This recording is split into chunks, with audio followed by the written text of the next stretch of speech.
Assalamualaikum Buya.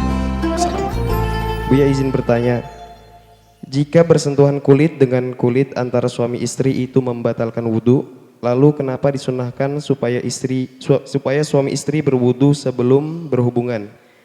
Toh akhirnya batal juga wudhunya karena bersentuhan, Buya. Mohon penjelasannya, terima kasih. Bismillah. Anjuran dari baginda Nabi di dalam kalau kita hendak tidur untuk berwudhu, hendak makan adalah berwudhu. Wudhu itu sendiri sunnah, zatnya sunnah. Wudhu bukan harus karena sholat. Kita melakukan wudhu menjalankan perintah dari Nabi, selesai. Itu kesunahan. Jadi kalau mau tidur hendaknya berwudhu. Biarpun pada akhirnya di saat tidur dia bersentuhan dengan istri, mazhab Syafi'i adalah batal. Enggak, perintah Nabi kita disuruh wudhu. Tidur hendaknya dengan berwudhu. Bersentuhan dengan istri yang namanya tidur dengan istrinya. Wudhu kita bukan wudhu untuk sholat. Nah, yang masalah bergaul bukan. Yang disunnahkan dalam menggauli suami, bergaulnya suami istri disunahkan adalah dalam hadis Nabi, suami yang ingin mengulang dalam hadis, idza ata ahadukum ahlahu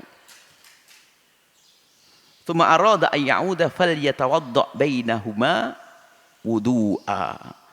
Yang disunnahkan berwudu dalam hubungan suami istri bukan tidur. Yang disunahkan berwudu dalam hubungan suami istri adalah di saat seorang suami ingin mengulang. Habis menggauli istrinya lalu dia ingin mengulang lagi menghubungi istrinya, maka disunahkan seorang suami untuk mengambil air wudu. Hadis Nabi.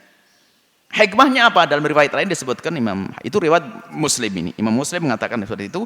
Riwayat yang lain Imam Habib mengatakan li'annahu anshat lil 'aud. Karena apa? Ada fase dia pergi ke tempat wudhu, berjalan itu mengembalikan energi sehingga dia untuk kembali menggauli istrinya menjadi normal lagi. Hikmahnya gitu. Yang jelas disunnahkan kalau hendak mengulang seorang suami itu untuk berwudhu. Dalam hal mengulang suami yang disunahkan.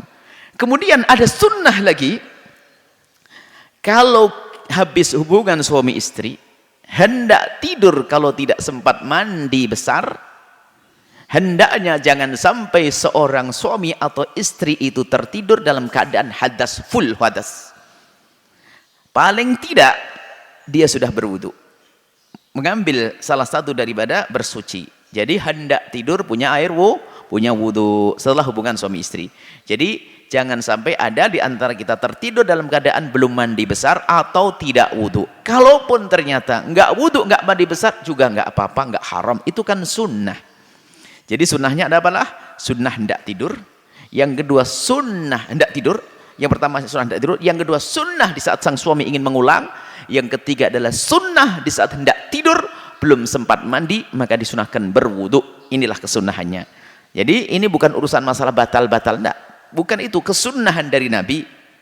Jadi memang bersentuhan batal, bahkan berhubungan suami, tapi Nabi mengajarkan semacam itu. Dalam riwayat lain disebutkan ansyat, lebih sehat, lebih segar, lebih baik bagi seorang suami. Ini adalah sunnah Nabi, lakukan akan dapatkan pahala. Wallahu a'lam bishawab.